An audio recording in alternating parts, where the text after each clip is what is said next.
Luciano, para você, o que é os 60 minutos? 60 minutos é credibilidade, informação e confiabilidade. Eu acho que você mandou bem. 60 minutos, todas as quartas-feiras, a partir das 7h30 da noite, claro, aqui na Insta TV. É isso, né, Luciano? É isso aí, contamos com você.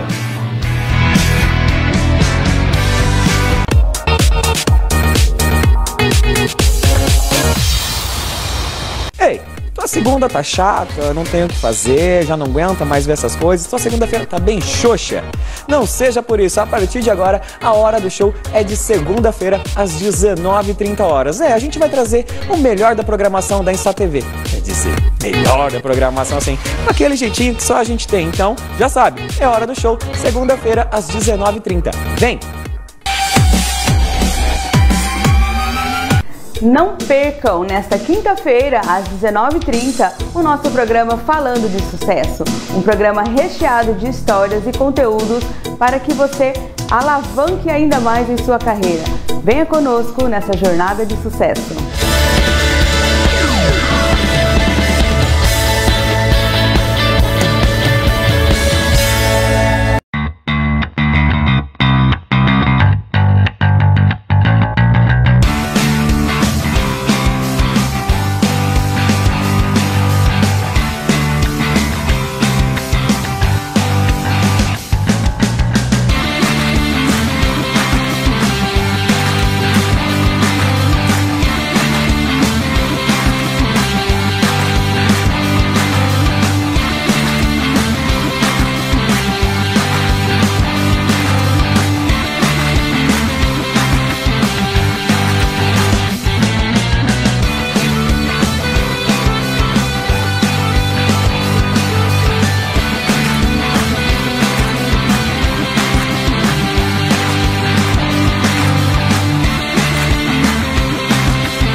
Clube, tá no ar mais um Cidade Clube ao vivo aqui na Insta TV. Meu nome é Wesley Campofredo. Hoje vamos juntos comentar sobre Copa Paulista, a grande final que está para acontecer nesse final de semana, com o setor de ingressos já esgotados lá em Votuporanga.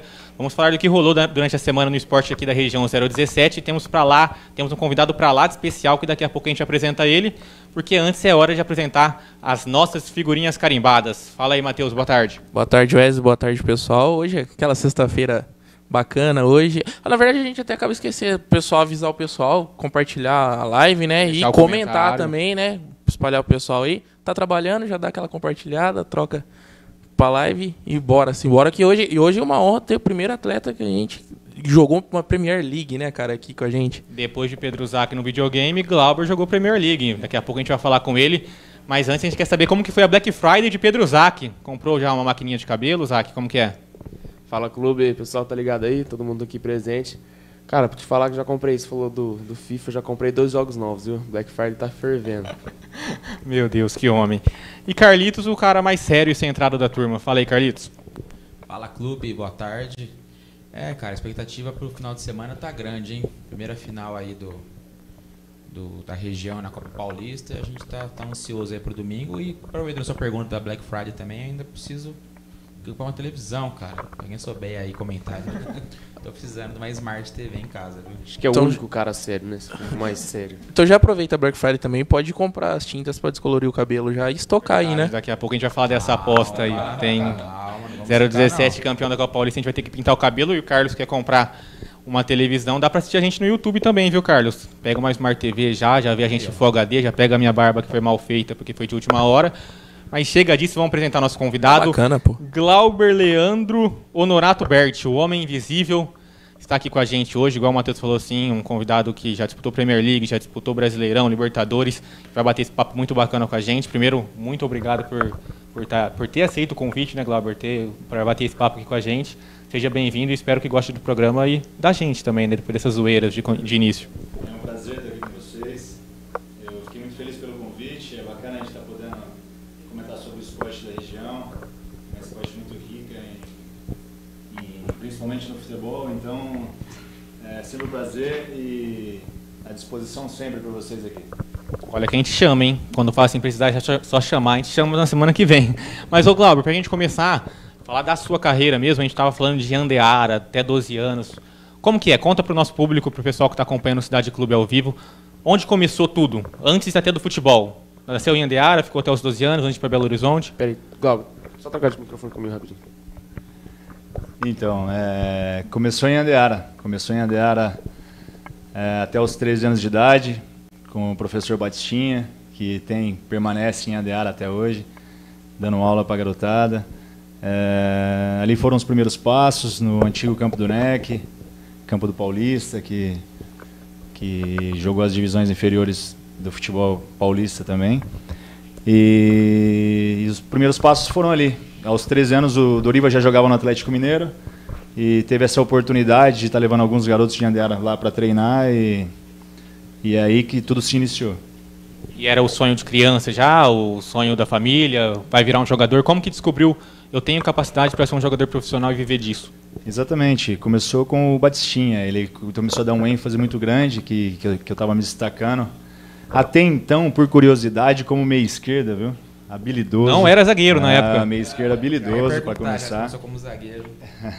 Daí começaram os primeiros... Mas nunca o meia esquerda habilidoso vai para a zaga também, tem isso, né? Não, vai crescendo, então. Você começa crecendo, aí eles vão achando uma posição para você. Ah, né? tá. A culpa é da altura. Ninguém começou como zagueiro na infância. E aí comecei a me destacar, fiz o teste no Atlético Mineiro e fiquei no Atlético Mineiro como meia esquerda. Joguei o primeiro ano como meia esquerda aí no Atlético. Aí o segundo ano vim para volante, comecei a recuar um pouquinho e fiquei na época 3 anos no Atlético Mineiro até chegar em Mirassol. Aí quando eu cheguei aqui em Mirassol, o Carlos Roberto com toda a visão que tem de futebol, conversou com o Judásio Barbosa na época, treinador do Sub-17 do Mirassol, e eles colocaram eu para trás, deu um passinho para trás, e aí que eu encontrei a minha posição no futebol, para você ver o quão importante é ser treinado e passar pelas mãos de um bom profissional, né? Eu acho que a gente perde muito talento hoje em dia por essa falta de visão e de conhecimento do futebol das pessoas que dirigem as escolinhas ou as bases do futebol brasileiro. E ali em Belo Horizonte, voltando um pouco atrás, ficar longe da família, como que é? Era o primeiro momento que você ficou longe da sua família, de Yandeara, de onde você está acostumado, para um garoto ainda, complicado? A hora que você sai de casa, a primeira é aquelas fotos que tem no WhatsApp que todo mundo compartilha. Sua mãe está achando que você está indo para um terrorismo. Expectativa e realidade. Expectativa e realidade. Mas assim, eu converso bastante a respeito disso, que eu tenho um filho novo hoje em dia também, né? Eu falo, hoje em dia talvez eu não permitiria o meu filho com 13 anos ir lá para Belo Horizonte, que parece uma coisa muito prematura, né? Uma coisa muito... Só que aí como que você... Eu lembro da minha época. Eu falei assim, se minha mãe fala para mim não ir, eu ia pular o muro e fugir, ia de qualquer jeito. Como que você interrompe o sonho de um garoto de 13 anos que está... Falando de futebol ainda, né? Que está com sangue no olho para querer uma oportunidade, para querer buscar uma vitória no futebol, que é o sonho desde de garotinho. E foi muito difícil mesmo, porque eu vinha a cada 2 meses visitar a querida Yandeara. Mas realmente para essa garotada que sai para morar em alojamento, para ficar longe de casa, não é nada fácil. E aí do Atlético Mineiro veio para o Mirassol, você falou da importância de trabalhar com pessoas do ramo, que entendem, tenham conhecimento, e do Mirassol, disputou o que você disputou aqui, depois foi para o Palmeiras, né? Foi rápido a minha passagem para o Mirassol, fiquei 1 ano aqui, disputei o Campeonato Paulista Sub-17. Rápido e produtivo, hein? Se não tivesse virado zagueiro, a gente não sabe. Rápido e muito produtivo, por sinal. Talvez o ano mais produtivo da minha carreira. Onde convivi com profissionais que me ajudaram muito. O Carlos Roberto, que eu tenho contato até hoje, inclusive. E Judásio Barbosa, que foi meu treinador aqui. Eu disputei um Campeonato Paulista Sub-17, fomos disputar um campeonato no Rio. E enfrentamos o São Paulo, enfrentamos o Inter. Foi uma mescla de América de Rio Preto com o Mirassol. Na época, nosso time tinha Alcides, a minha dupla de zaga era eu e o Alcides. No meio campo tinha o Marcelo Matos.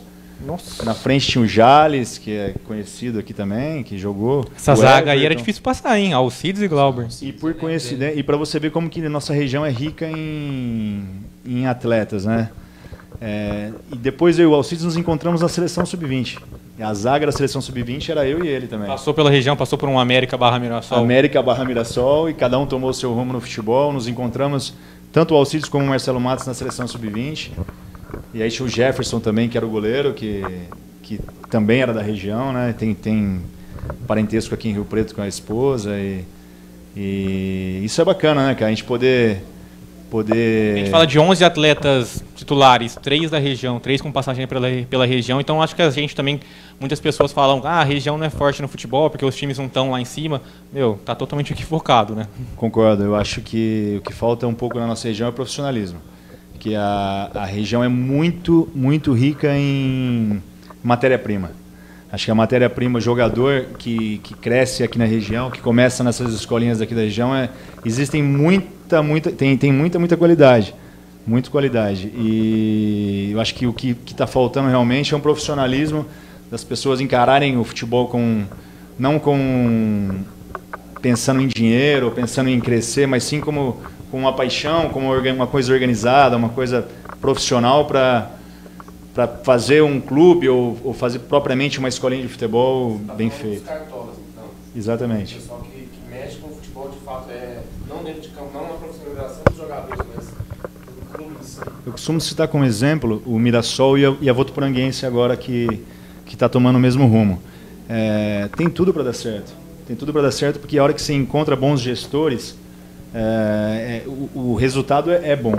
Então, quando você encontra pessoas com boas intenções, pessoas que sabem realmente gerir, como se gerisse uma empresa, então acho que o caminho é muito produtivo para um clube de futebol. Eu acho que falta um pouco de encontrar as pessoas certas para gerir os clubes corretos. A gente, então, saindo do Mirassol, indo para o Palmeiras, a gente tem até uma foto do Palmeiras e um vídeo do Palmeiras para a gente passar e comentar por cima. Como que foi lá, Glauber? Você não chegou direto no profissional, né, também? Não, eu fui aqui do Mirassol. O Palmeiras adquiriu os meus direitos na época, em 2000. Fui para o Sub-20, para você ver esse time que está jogando. Olha como que era forte, né? Correia, Diego Souza, você, ali no... o Gabriel, que era da minha idade, que veio no Sub-20 comigo, mas chegou depois. Claudecir, o Ricardinho, que também passou pelo Sub-20 do Palmeiras. Então, aquele 11 era quem ali? O número 11. Eu torço pro Palmeiras, eu não sei. Marcel, não, ali embaixo. Era o Marcel. Veio do Paraná, eu acho. Veio do Paraná, exatamente, o loirinho. E Alceu, que você falou... Alceu, inclusive, a gente morou junto em São Paulo. A gente veio da base do Sub-20 Palmeiras e a gente acabou dividindo o mesmo apartamento. Alceu é meu irmão, de Marília. Bacana. Cara super bacana. E ali aí tinha o... ali, ó, quem? 6. Lúcio, velho. Querido pela torcida na época, hein? Na época talvez sim, depois... Não dá nem pra gritar aqui o canto, né? O horário não... E na época o goleiro Sérgio ainda. Você trabalhou com o Sérgio, Diego Cavalieri e Marcos. Marcos, Sérgio, Diego Cavalieri. É fácil pro zagueiro ter um goleiro tão importante assim?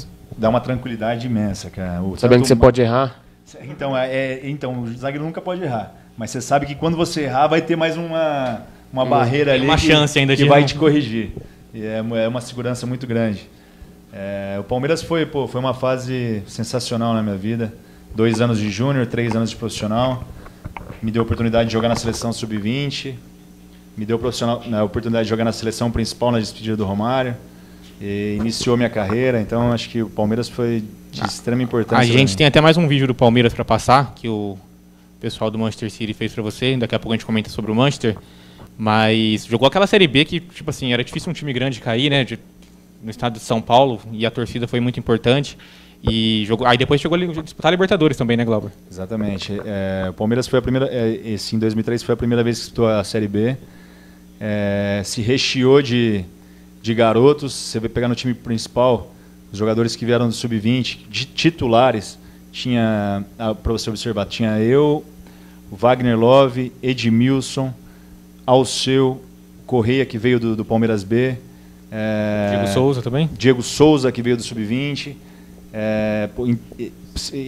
Você mesclar essa juventude que era muito valorosa, tinha muito valor, Sub-20 do Palmeiras, com o Marcos, com o Magrão, com o Adãozinho, com o Claudecir, com pessoas experientes, Leonardo. E numa Série B que, tipo assim, era uma pressão, era o primeiro ano que o Palmeiras caía, e, pegar uma Série B já com um time tão jovem, Jair Pisserni treinador, e subir. Observa esse lance, você observa esse lance ali, o Adãozinho perdeu um pouco a cabeça, e você viu a galera, o Diego Souza, o Wagner, os mais jovens tentando acalmar eles. Geralmente era o contrário, tá? Geralmente era o contrário, o vestiário, eles tinham que segurar muito a nossa onda, porque a gente tinha uma empolgação muito grande, a gente vestia de verdade a camisa do Palmeiras. Isso que eu ia falar, porque o Wagner Love tem o apelido de Love também por causa de outras coisas. Você estava naquele time lá, Glauber? Eu estava na seleção. E infelizmente eu perdi essa ocasião. Mas tanto eu quanto o Diego Cavalieri estava na seleção sub-23 e eu estava na seleção sub-20 na ocasião. Nós não participamos daquela São Paulo. Turma do amendoim é complicado lá no Palmeiras ou não? Por falar nisso, o Jonas está perguntando aí nos comentários se o Palmeiras tem mundial ou não. Primeiro mundial, com certeza, 51. Não há dúvida. Eu também concordo, viu, Cláudio? Nós palmeirenses concordamos. Então. Até perguntar, se eu não estou enganado, aquela Série B de 2003, ela tinha fase ali, não era pontos corridos, né? Ela tinha uma fase final ali, né? Isso. O Palmeiras pegou Marília, não foi? Marília, Botafogo na final? Marília, Botafogo, Esporte. Nossa, o jogo do Esporte foi difícil. Então, assim, essa fase final, acredito eu que realmente, igual você falou, com um time grande, né? Chegar ali e tal, bater na trave, não subir na época. Assim, um time grande, com garotos jovens, uma torcida igual a do Palmeiras, conhecida por amendoim, e aí pega pessoas que estavam, vamos supor, primeiro ano no profissional, segundo ano no profissional. Exatamente. Como que é essa pressão da torcida e como lidar com isso tão jovem? Cara, se eu te falar, os garotos que estavam eram muito preparados. A gente tinha, entre nós, no Sub-20, a gente não se importava de jogar. Se colocasse para jogar na Seleção Brasileira, a gente jogava. Era muita personalidade naquele elenco, era impressionante. Você pega o Wagner Love, o Diego Souza, o Alceu, o Cavalieri, você pegar mais jogadores que tinham também no Sub-20, que era o Leandrinho, que eram talentos natos, Thiago Gomes, que jogou, o Daniel Marques, que jogou profissional, Francis, que futuramente veio jogar também, que era o capitão do nosso Sub-20, por sinal, que hoje ele é diretor do Audax. Estava no Audax, né? Ele jogou muito tempo também no Audax. Francis também, uma personalidade imensa que eu vou falar. Éramos preparados para a ocasião. Não tinha, e assim, o time quando está vencendo, tem um apoio da torcida, né? A diferença é essa. Fica mais fácil o caminho. Fica muito mais fácil. Quando tudo vai se encaixando, tudo vai... E claro que você passa algumas adversidades, você perde um jogo que dá uma turbulência, só que daqui a pouco você volta e com personalidade tudo acontece. E nosso time sub-20 era muito preparado para chegar no profissional e jogar. Preparado para chegar no profissional e preparado para ficar longe do país pela primeira vez, depois do Palmeiras ir para a Alemanha. A gente tem até um vídeo com você no Nuremberg, né? Exatamente. Pra gente acompanhar e você falar por cima como que foi lá o frio, a torcida, principalmente, que falam que é fanáticos. E você estava comentando até que na época era o segundo maior campeão do país. Exatamente. Nuremberg é um vencedor de títulos. O Nuremberg, a cidade de Nuremberg é a capital do nazismo. Hitler então montou jogando contra o Palmeiras, nos tempos. Werder Bremen. Contra o Diego aí, ó. Diego jogava. Né? Diego Ribas. Diego, Naldo. Nossa. Tinha mais. Carlos Alberto foi para lá depois, pro Werder Bremen. Aí, tendo um Hitler por trás, qualquer time fica forte, né? Exatamente. Naquela época ainda. Na época do nazismo, o Nuremberg foi campeão de todos os campeonatos da Alemanha. Então Deve ser disputado demais, hein?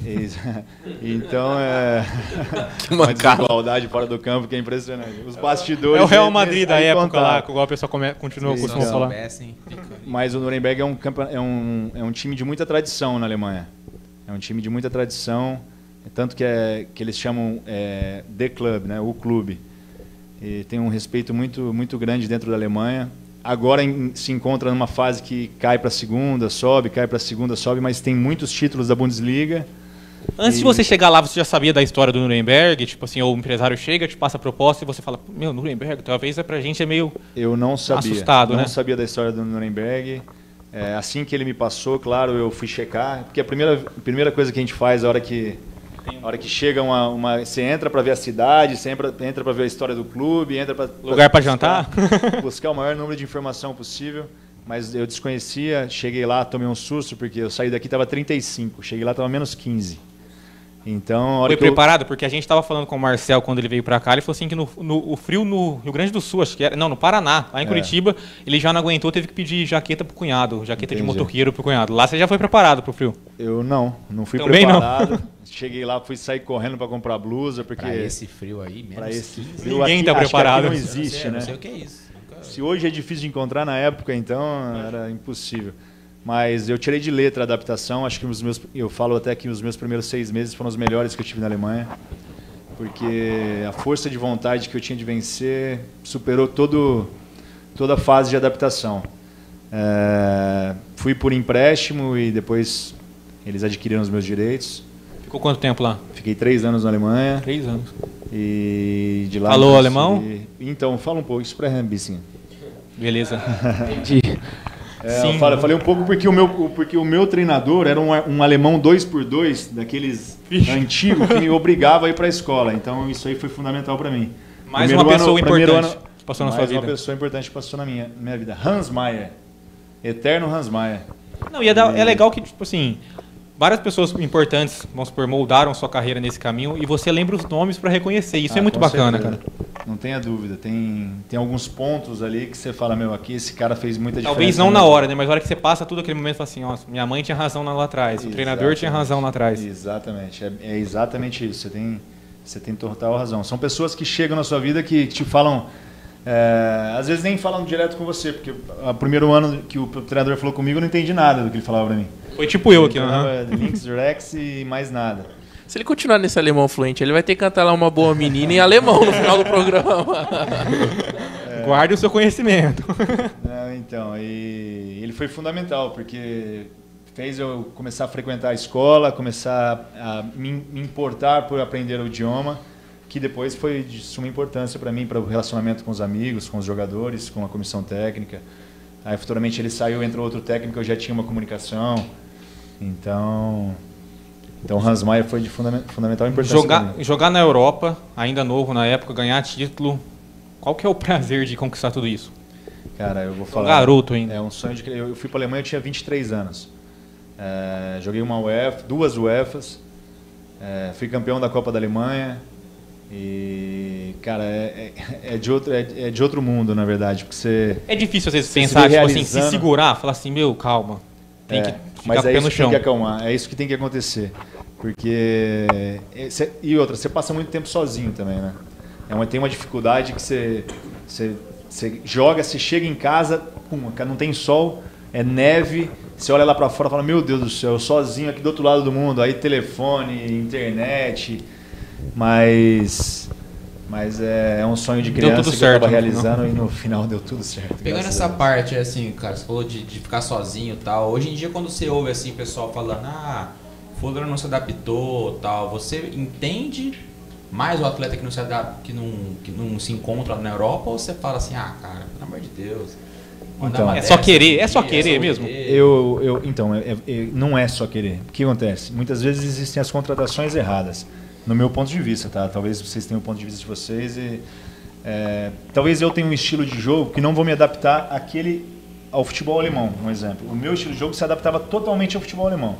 Eu fui para lá com garra, com raça e pouco sabia jogar também.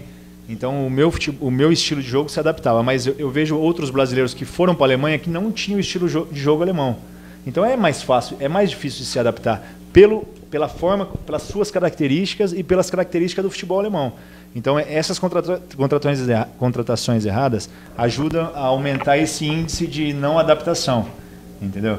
Mas é claro que vai um pouco do esforço do jogador de buscar adaptação e eu acho que se ele está se esforçando e realmente ele não está conseguindo, aí não é quesito dele, é quesito de tirar ele daquele mercado e levar ele para outro mercado, para se adaptar. Agora, se não é um quesito, se é um jogador acomodado, que não se esforça, aí sim eu acho que merece uns tapas. E temos casos assim, vai falar alguma coisa? Não. E aí depois da Alemanha, 3 anos você passou lá, foi para o Manchester City, antes de a gente falar daquele jogo, os 10 minutos contra o Bolton? Contra o Bolton. Como que foi chegar no Manchester City? Como que foi essa ideia, essa negociação, essa transferência? E depois com esse investimento que Elano ali do lado dele, Elano, Robinho e Glauber. Eu cheguei justamente no ano de mudança do Manchester City. No ano que chegou o dinheiro, vamos dizer assim, no Manchester City. Que desembarcou. Exatamente. Então o clube estava numa transição muito grande, tanto interna como falo de parte estrutural, academia, O CT estava sendo reformado. Era o primeiro ano de um clube gigante. Exatamente, era o primeiro ano de um clube gigante. Consequentemente, ele encheu o elenco de jogadores com qualidade. Tanto que chegava na época de amistosos da seleção, ficavam treinando eu e mais 3 jogadores. O elenco inteiro iriam representar as seleções. E na época, para você ter uma ideia, o Zabaleta não era convocado. O Zabaleta ficava treinando comigo.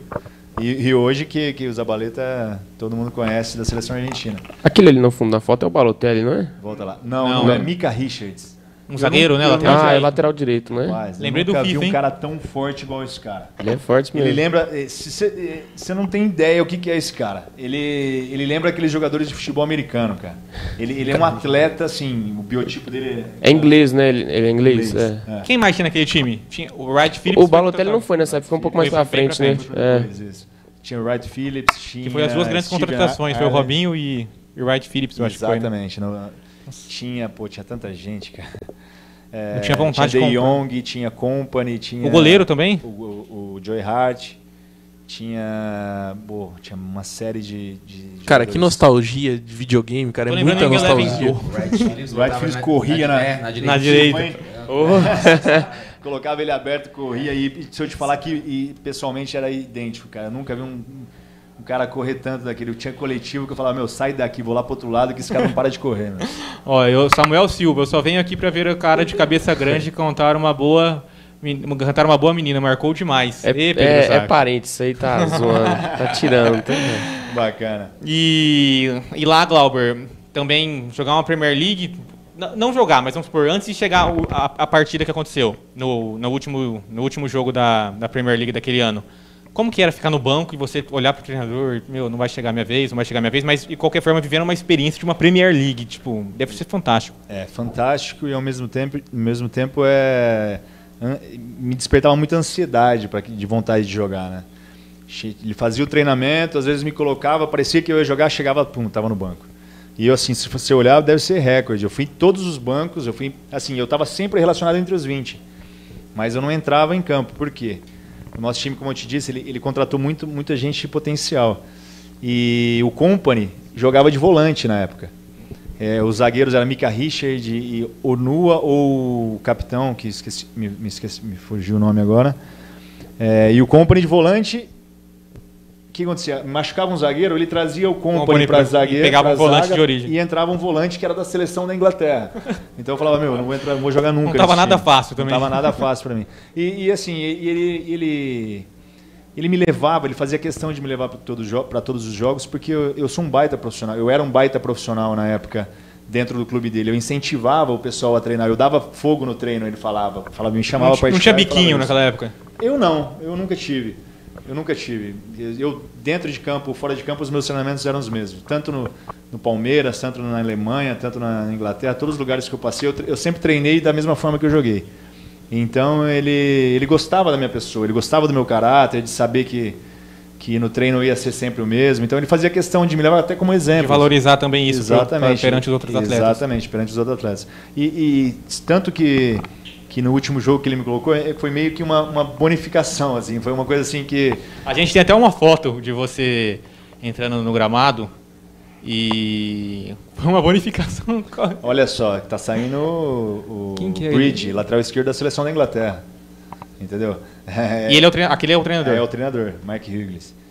E realmente ele gostava do meu caráter, gostava da minha pessoa, mas... ele tinha muitas opções para colocar e esses jogadores de seleção têm que estar sendo usados também. Hoje em dia, olhando do lado de fora, eu até entendo. Normal, né? Entendo a colocação dele. Eu era um garoto, entre aspas, né? Não jogava na seleção brasileira, mas era uma contratação que tinha vindo com peso baixíssimo de investimento. E tantas pessoas com peso altíssimo. E tantos valores investidos de jogadores que precisavam estar em atividade, né? Jogadores que defendiam as seleções, Nós temos até mais 2 vídeos seu nessa partida, que a gente separou para mostrar, para a gente comentar por cima. E esse momento histórico para você também. A torcida foi ao delírio. Foi eu. É que vai estar sem som os vídeos, mas a gente ouvia todos os passes seus, a torcida comemorava. A torcida comemorando. Porque eles pediam o meu nome. Eu tava no banco, eles começavam a gritar Glauber, Bert. Eu falei, o que esses caras sabem meu nome, cara? Eles gritavam meu nome o jogo inteiro, cara. O segundo tempo da partida, eles gritavam. Eu pegava na bola, eles iam delírio. Aí ganhou o apelido de Homem Invisível. O Homem Invisível, exatamente por isso. Eles acompanham muito o treinamento. E eles cobravam eu tá entrando em campo, sabe? Eles falavam, pô, o Glauber tá a temporada toda aqui, no banco dos jogos não entra. E eles começaram a cobrar, entendeu? Mas sabe o que eu acho? Que se tivesse alguns outros jogos, ele me colocaria mais vezes. Porque eu acho que faltou para ele a coragem de me testar colocar em campo, antes, né? De testar antes. Foi o último jogo da temporada. Foi o último jogo da temporada que, pô, eu joguei 15 minutos, não errei um passe, fiz alguns desarmes. Eu acho que se ele tivesse me testado um pouco antes, ele teria pegado confiança. Você lembra a colocação que o City ficou naquela temporada? Você me pegou, rapaz. Eu acho que a gente ficou na meio intermediário. Mas eu acho que a gente estava brigando pela UEFA, se eu não me engano. Acho que a gente acabou se classificando pela UEFA, não para a Champions League. Que temporada que foi essa? 2008, 2009. 8-9. E esse negócio de não jogar em algum momento ali, você com a cabeça, putz, cara, eu não... Será que hoje eu vou jogar? Ficava a cabeça ali... Pensava a cabeça no lugar. Cara, em todos os jogos eu tava focado para eu falei, ele vai me colocar 5 minutos, eu vou arrebentar. Eu pensava, né? Eu vou entrar 5 minutos, eu vou entrar voando, e esse cara vai falar, pô, por que eu não coloquei esse moleque antes? Aí aguenta a torcida, hein? Já tava do teu lado. Exatamente. Mas ele demorou bastante para me dar a oportunidade. Acho que foi um... E como você percebeu? E para você, só para você ter uma ideia, ele queria que eu ficasse mais um ano.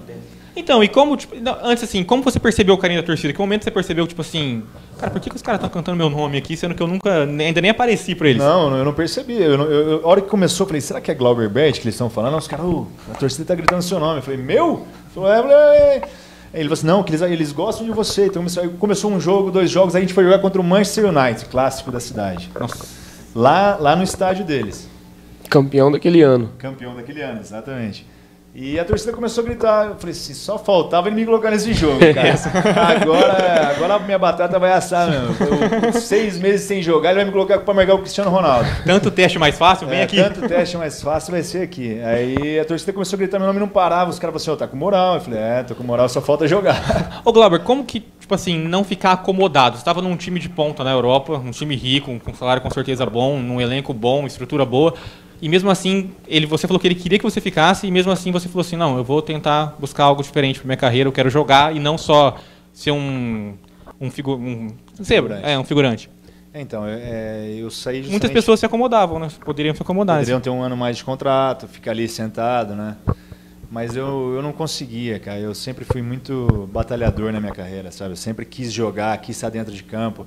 E eu tinha consciência que se eu ficasse mais um ano... ia ser difícil para mim voltar a jogar depois. Porque tudo bem que foi difícil. Eu tive algumas propostas enquanto estive no Manchester City e recusei pensando que viria algo melhor, acabou não vindo nada tão bom. Eu tive que voltar ao Brasil para disputar um Campeonato Paulista. Mas a minha ideia era sair para jogar em algum clube, independente do clube que fosse, mas que eu estivesse em atividade, até para o meu rendimento não cair tanto, para mim não ficar tanto tempo esquecido. E aí voltou para São Caetano? Voltei para São Caetano, disputei um Campeonato Paulista, que me proporcionou o retorno à Europa depois também. No final foi boa a estratégia. A estratégia, acabei jogando aí 4, 5 jogos da primeira fase, depois mais alguns jogos da fase seguinte. Então... Aqui é uma pergunta de um telespectador. Glauber, o Robinho poderia ter sido um jogador maior na Inglaterra? Faltou cabeça, na sua opinião? Cabeça não. Robinho é um baita profissional. Eu acho que faltou... Então, o Robinho ele chegou muito bem no Manchester City. Se você pegar os primeiros 6 meses, primeira temporada dele, ele foi muito bem no Manchester City. Chegou fazendo gol contra o Chelsea, chegou jogando, indo bem na carreira.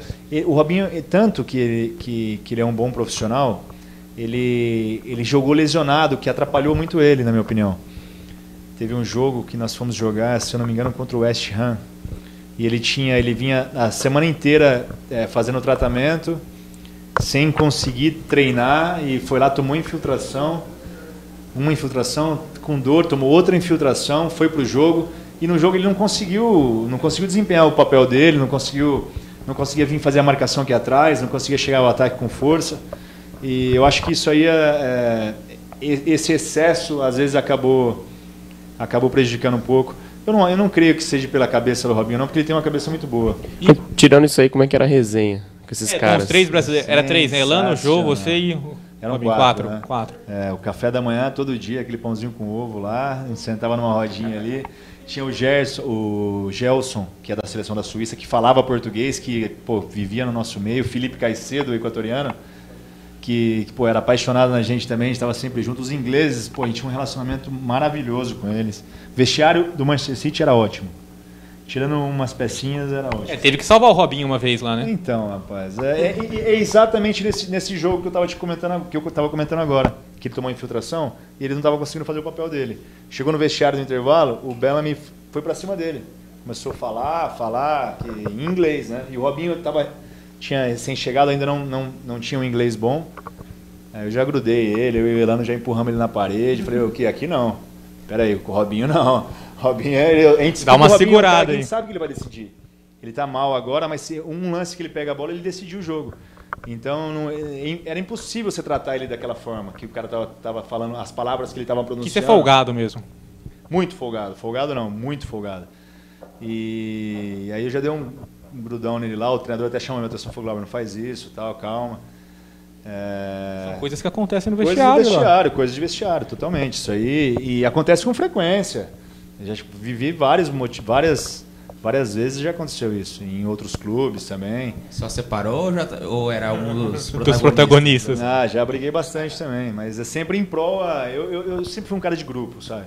E eu não ia permitir que ele fizesse isso com o Robinho, até para não prejudicar ele dentro de campo depois, porque ele ia voltar para campo, o cara poderia se abater, alguma coisa assim, já estava com dor, né? E a seleção... Eu sempre fui muito de grupo. E a seleção brasileira? A gente tem uma foto sua, acho que na base da seleção, até eu queria relembrar quais são os jogadores para a gente passar. Não, essa aqui é profissional, tem uma outra. Diego Cavalieri. Quem que é esse lateral direito? Viola, jogou no Palmeiras. Mas ele era do Palmeiras, mas ele não chegou a jogar no profissional do Palmeiras. Marcos Vinícius, o nome dele. Marcos Vinícius. Marcelo Matos, Mirassol, 11, eu e Marcelo. Esse Marcelo era do Fluminense, jogou profissional. Não é o Marcelo lateral, não? Não, é o Marcelo atacante. Pior que parece, Marcelo. Que massa. Onde é isso daí? Esse é na Coreia, é 2002, pós-Copa do Mundo. Uma viagem que a gente fez lá, Japão-Coreia. Depois da Copa do Mundo, a gente fomos lá fazer alguns amistosos. Nesse time tinha Dudu Cearense, tinha Daniel Alves, tinha... É sub-20 isso daí? Daniel Carvalho? Daniel Carvalho veio depois. Carlos Alberto veio depois, Dagoberto veio depois. Não estavam nessa excursão, vieram depois, mas o elenco da... Campeão mundial, fomos campeão mundial. Fomos campeão mundial em 2003. Eu não participei, o Wagner Love não participou, o Diego Souza não participou, porque estávamos na final do Palmeiras. Mas o elenco... Bate o arrependimento ou não? Não, nenhum. Eu preferia... Série B é claro que quem não quer ser campeão mundial pela seleção brasileira sub-20. Todo mundo gostaria. Mas o nosso foco ali era o Palmeiras. Assim, não gerou nem dúvida num momento? Sem dúvida alguma. Sem dúvida alguma. E na seleção profissional a gente tem aquela foto que o Jonas tinha colocado antes, despedida do Romário. Isso, Mineiro, Cicinho, Robinho. O Robinho, então, isso aí, eu jogava no Palmeiras e no Santos. Né? Nos encontramos depois no Manchester City. Bacana, né, cara? São Paulino chora, velho. É isso que eu ia falar.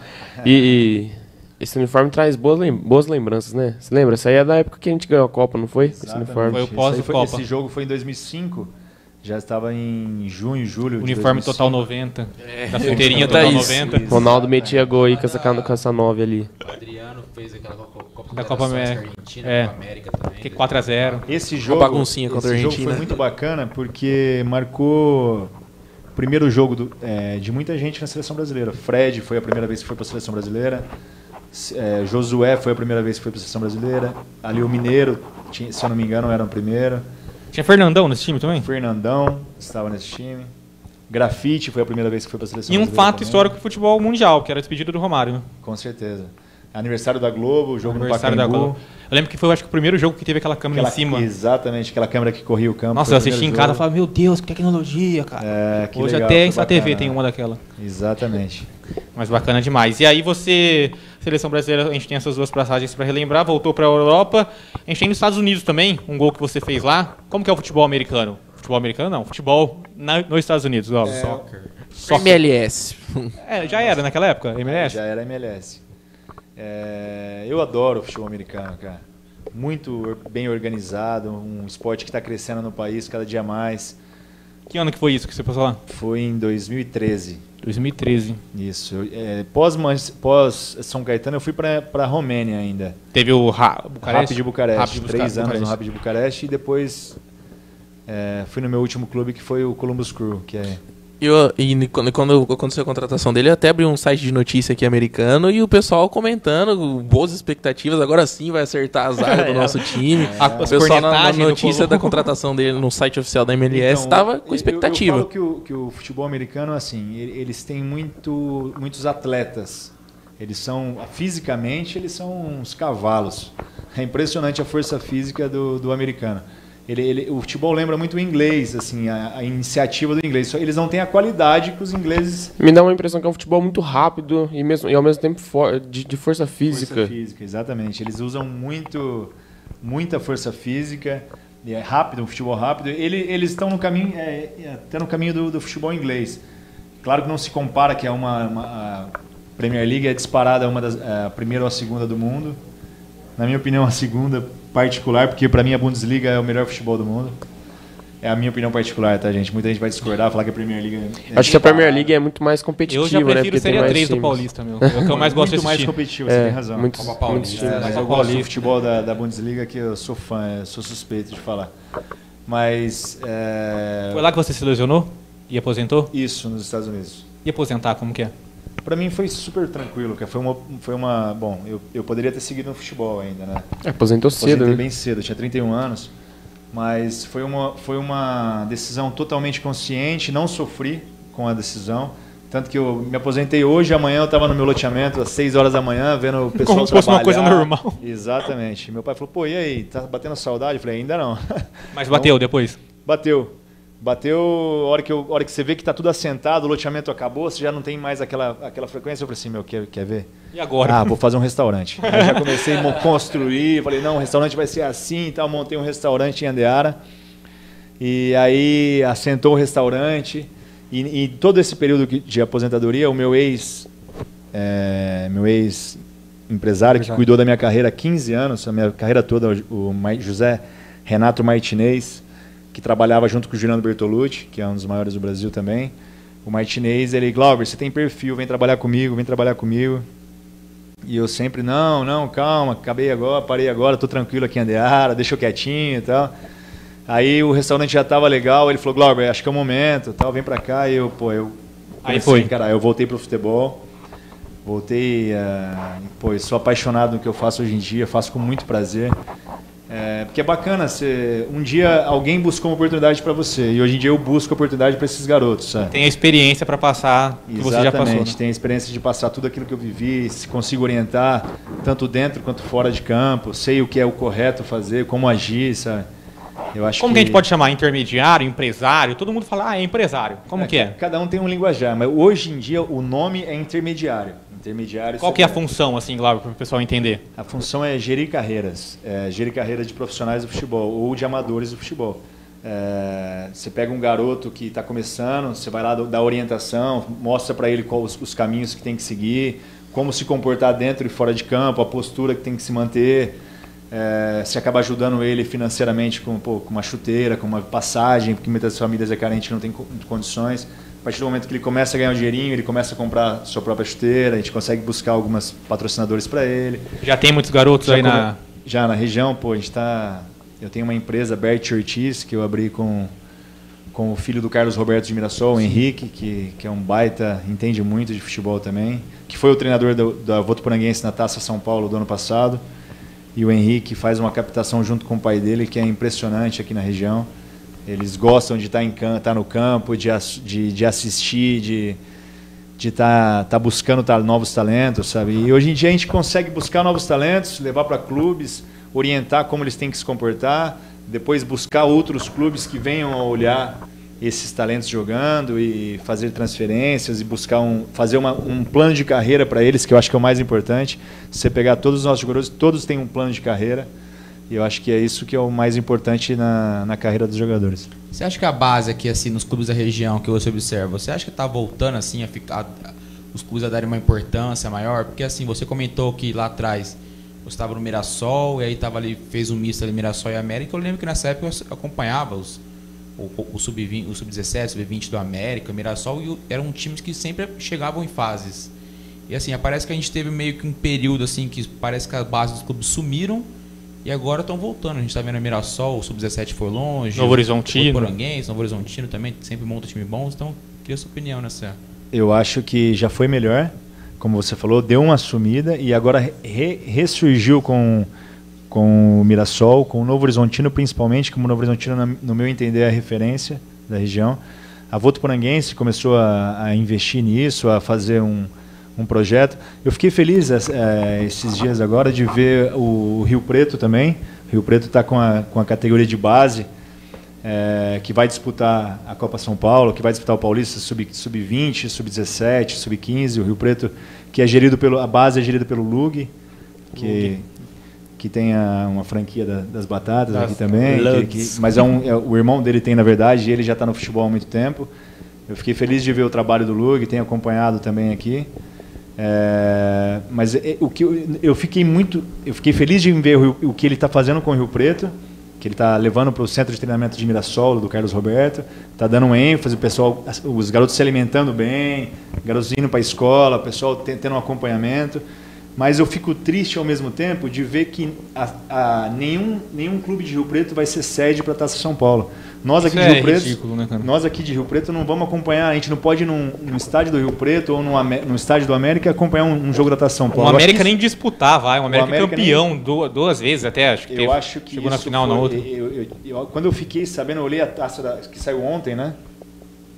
Saiu ontem Já vai procurar Rio Preto, né? A gente começa assim, ó. Já começa, cadê o Rio Preto?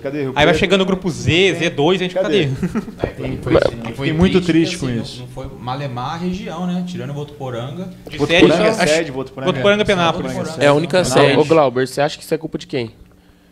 Dos gestores antigos, que tiveram o América, que teve o Rio Preto, dos gestores antigos que acumularam isso para que veia explodir na mão de quem pega agora. Sim. Entendeu? Então, eu, no meu entender, também até um pouco de apoio da prefeitura. Porque a Copa precisa do apoio da prefeitura também. Com certeza. A Copa São Paulo, para você colocar ela na sua cidade, a prefeitura tem que ser a principal patrocinadora do evento. Patrocinadora interessada em ter esse evento aqui, que é um evento talvez o maior da categoria aqui no Brasil. Talvez, vamos por de quantidade, é o maior do mundo até, de categoria de base. Não, isso é comprovado, é o maior campeonato de base no mundo inteiro. A gente falando de dirigente, a gente recentemente conversou com o italiano, que é o presidente do América, e ele, antes de sair a divulgação da lista das cidades sedes, ele prometeu, inclusive, que já estava tudo certo para o Teixeirão ser uma das sedes. Aí a gente vai lá, divulga, estava todo mundo na expectativa, e no final o América nem participa da Copa São Paulo. Então a gente vê como que está nas mãos erradas também, né? Complicado, né? Eu fico triste, na verdade, porque hoje em dia eu moro em Rio Preto. Eu tenho meu escritório aqui em Rio Preto, eu trabalho do futebol, sobrevivo do futebol. E tem em casa uma competição dessa, como que é bom, né? Como seria bom se acompanhar e os garotos da nossa região tá jogando aqui dentro de casa e você buscar uma oportunidade para um garoto desse, sabe? Imagina, são 22 jogadores da região que não vão estar no América, fora por exemplo. O lazer também para a cidade, né? A Copa São Paulo é ali no começo de janeiro, a molecada tá de férias, então vai ali pro Teixeirão, vai pro Rio Pretão, naquela tarde ali que não tem nada para fazer, sair de casa um pouco. Perfeito, eu acho que, no meu entender, esse é o principal entrada motivo. Franca.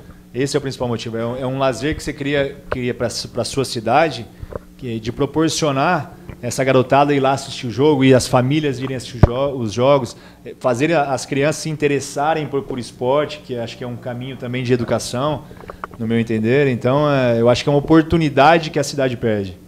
Falando de intermediário, o Glauber, só para a gente seguir o roteiro aqui do programa, como que foi o Ganso? A gente tem até uma foto da negociação do Ganso, acho que foi uma negociação que teve toda uma mídia em cima, né, que talvez tenha divulgado ainda mais o seu trabalho de intermediário. Como que foi essa negociação?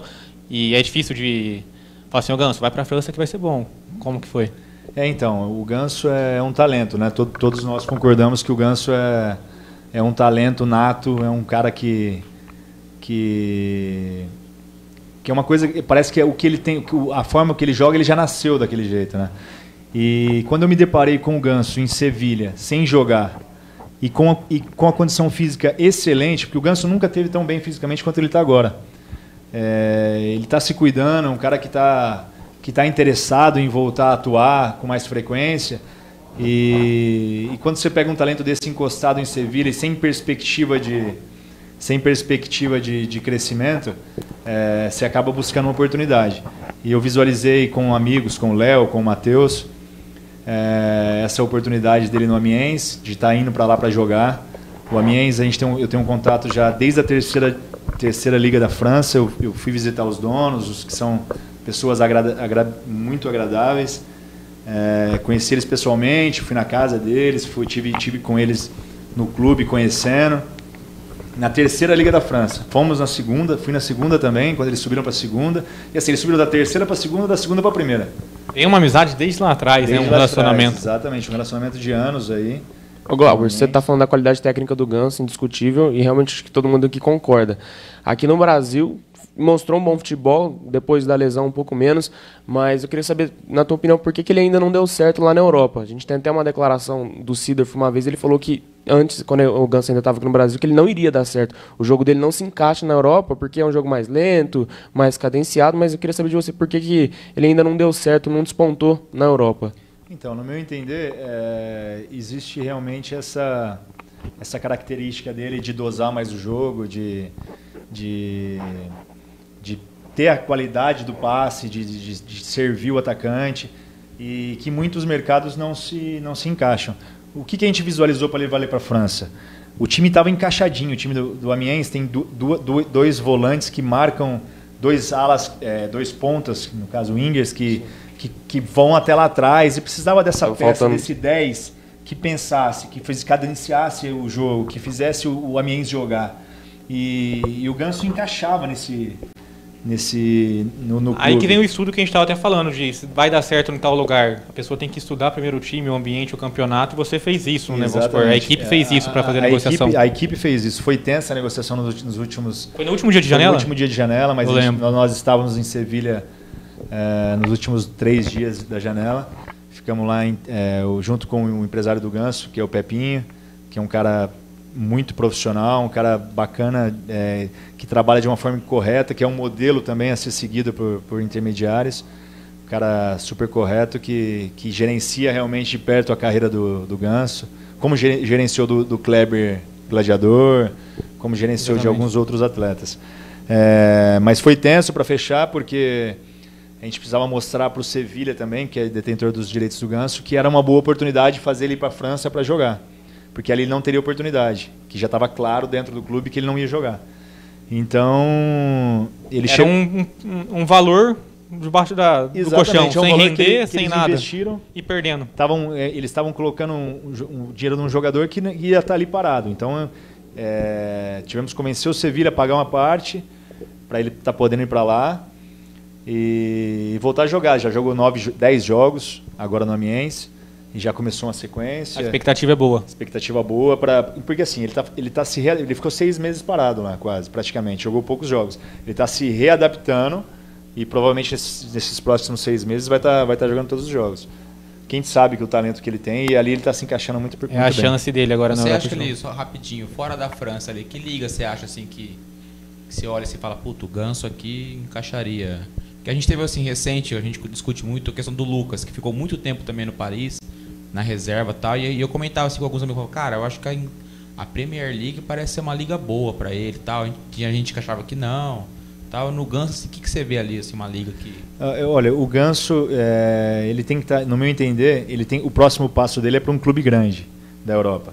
Eu acho que ele jogando com talentos grandes como o dele, o futebol dele ele vai conseguir se soltar um pouco mais. Jogar num time pequeno tem que correr na tua visão, de um clube grande que você fala é maior que Sevilha? Ou isso. Um pouco maior? No meu entender, um clube um pouco maior que Sevilha. Sim. Mas o Ganso teve diversas propostas de voltar para o Brasil também. Agora, eles não descartaram essa possibilidade de caso do Amiens ele não dê um salto, que ele volte para o Brasil também para jogar a Liga Brasileira. Porque eu acho que na França, ele jogando, ele vai para um clube grande, consequentemente. Um clube grande da Europa. Ele jogando, ele fazendo uma sequência nos próximos 6 meses, uma sequência boa de jogos, se destacando. Existem muitas pessoas que gostam do futebol do Ganso para colocar nos seus clubes. É difícil você falar uma liga Acho que é o que você falou de estar no clube certo, né? Exatamente. Eu acho que é um clube que faça, que o treinador tenha essa visão que é a peça, ele é o 10 que vai ter que correr um pouco menos, que a hora de ter a bola vai fazer o time jogar, sabe? Quem sabe que está muito difícil hoje em dia você não correr no futebol, que o futebol está muito dinâmico e exige muito isso do jogador, né?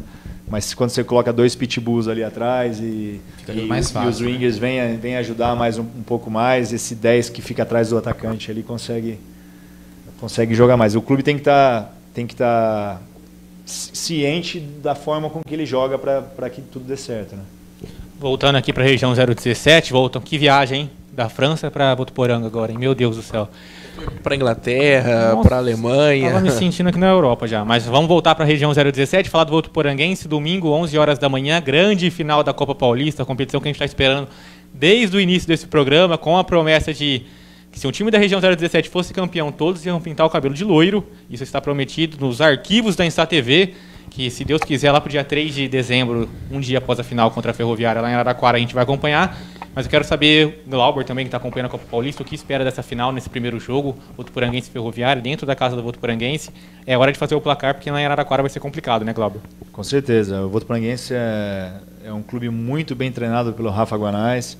É um treinador que, no meu entender, merece uma oportunidade já dar um salto na carreira aí, porque o potencial que ele tem de fazer os garotos jogarem é prazeroso no estádio da Votuporanguense assistir o jogo. O time joga, o time sabe jogar, um time que na hora de defender é bem postado. Toca bem a bola. A gente elogia isso aqui desde o começo do programa, né? Que era o time de futebol mais bonito, né, Pedro? Até eu sempre falei isso. Eu acho que da Copa Paulista, acho que é o time que joga... Da nossa região que a gente acompanha aqui, era o time que jogava mais bonito. Que bom que minha opinião... Ficar mais loiro não vale. Ficar mais loiro não sei, mas mais branco é impossível. Mitad de preto, tem que ser o contrário. Qual mitão? Eu ia comentar isso. Mas está acompanhando lá, né, Glauber? O Claudio viu você no último jogo, inclusive. Acompanho de perto o Votuporanguense, tem um relacionamento muito bom com o pessoal lá, um time super profissional, é um clube empresa, né, um clube SA que é gerido por o Carlos Roberto que ajudou a montar o time para a Copa Paulista? O Carlos Roberto, ele tocou o Sub-20 na Taça São Paulo, até a Taça São Paulo, e depois ajudou na montagem de algumas peças mais pontuais. Quem fez a montagem do elenco foi o Gatti, foi o Rafa Guanais, foi o Marcelo, o presidente. Batata. O Carlos com certeza orientou alguma coisa ou outra por estar perto. Foi um intermediário. Ajudou também, o Carlos, o Henrique. Eu tive com eles lá também. Mas mérito total do Rafa, do Marcelo, do Gatti. O Rafa vem um trabalho no Votuporanguense também já longo, né? Quem? O Rafael Guanais. Não é tão longo. Ele já teve no Paulistão e ano passado. Ele chegou para 2. Para esse ano. Isso, montou a 2 para esse ano. Chegou no final do ano passado, montou a 2 para esse ano. E deu sequência na Copa Paulista. Mas, no meu entender, é um clube que é prazeroso você ir assistir a Votuporanguense jogar hoje. Não está na final à toa, né? Sabe jogar, não está à toa, é muito bem treinado, é muito bem gerido. E está colhendo as consequências de uma boa gestão. E aí, Carlos, o que você espera desse jogo? Eu ia falar que a arena também lá é bem legal, né? Pra assistir o jogo também. Não é os estados que a gente está acostumado aqui na região e tal. E, cara, minha expectativa eu tô um pouco apreensivo, assim. A Ferroviária é um time muito bom. Eu confio bastante também no Cabe, principalmente jogando em casa. A gente tem acompanhou as quartas de final lá, acompanhou a semi agora com a Atibaia, assim. E o Cabe, ao contrário da fase anterior, ele tá fazendo papel bem ali, venceu por 4-2, agora 3-0. Então essa expectativa que a gente tem é de fazer esse jogo bom para levar um resultado tranquilo aí, no mínimo ali 1-0 para lá para Araraquara, que a gente sabe que lá vai ser difícil.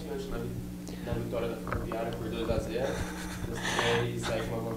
A fama de Pedro Zac não nega. No último jogo ele tem fama de zica, viu, Glauber? A gente tem que explicar, porque o convidado sempre fica assustado. Porque ele vai achar que é porque a gente é 017, ele torcendo pra Ferroviária. Eu já ia dar uma cotovelada nele. Ele falou 3-0 Atibaia o último. E aí deu 3-0 o Votuporanguense. É a zica reversa. Eu eliminei 3 dos 4 times da Copa Paulista. Quando eu falei que ia ganhar, perdeu. Sorte que tinha perdido. Aí ele só falou que ia perder e ganhou todas. Então, que continue assim, né? Pra gente tá bom. Deu uma vontade de fazer uma analogia louca aqui, esses negócios do Ganso e ele, relação com o Votuporanguense. Dá jogo o Ganso e Bruno Baio? Ganso, Bruno Baio e João Marcos, vai, pra ficar mais legal ainda. No meu entender, o Bruno Baio ele tem um perfil comercial muito bom. Um menino de 1,97 m que finaliza muito bem, Diferente. que tá fazendo alguns gols na... Ele é altão e não é aquele centroavante parado, né? Que sai da área, ele alto, segura ele sai da área, ele finaliza muito bem, tem um chute muito forte. 1,97 m. Bruno Baio, com certeza, é um perfil muito comercial. O ganso do Votuporanguense é o Léo Aquino já, né? Então tá. A gente já tem nosso ganso aqui, respeita o nosso ganso. Mas acho que é isso, né? O Pedro Zac já deu o palpite dele para a partida, então a gente já está mais tranquilo que a região 017 vai vencer mais um final de semana. A gente agradece o Carlos, o Pedro Zac e o Matheus Lima novamente pela presença e agradece principalmente você, Glauber, por ter aceito o nosso convite. Espero que tenha gostado do nosso papo. E se você falou que é só precisar, é só chamar, a gente chama, viu? Fique à vontade para convidar, que eu aceitarei, com certeza. É um prazer estar aqui com vocês, galera. Muito bacana. Vai estar domingo lá no estádio? Estarei domingo lá torcendo pro CAV. Opa, estaremos lá também. Valorizando a nossa região 017, que eu acho que é o mais importante, a gente olhar para o lado e tentar somar um pouco com o nosso conhecimento e poder estar ajudando de alguma forma é sempre prazeroso. E a gente faz o convite de novo para a torcida de Votuporanga, para a torcida da região. A gente sabe que, muita gente torce para time da capital, mas onde a gente faz a diferença é na nossa casa, na nossa cidade, na região 017. Já tem um setor de ingressos esgotados lá, que foi o da Garrafa PET, mais de 3 mil ingressos trocados. Tem a arquibancada lateral sendo comercializada até a hora do jogo. Dá para fazer o recorde de público, ultrapassar o último jogo do Votuporanguense. Então, todos estão convidados para acompanhar essa final de Copa Paulista. E R$20 para ver uma final, tá o preço bom. E o ingresso R$20 ainda é no local que o Cidade Clube vai estar, ali na lateral. Então, pode tirar uma selfie com o Carlitos, com o Matheus, gratuitamente. E apedrejar o Pedro Zac, porque é o homem zica da região 017. Né? Se é para ir de preto ou branco, para o estádio ficar bonito, também é legal. Tá feito o pedido de Carlitos. A gente agradece todo mundo que acompanhou a Cidade Clube ao vivo. Mais um, na segunda-feira, 17 horas. Voltamos aqui na Insa TV, a TV que cresce com você. A gente agradece e valeu, clube!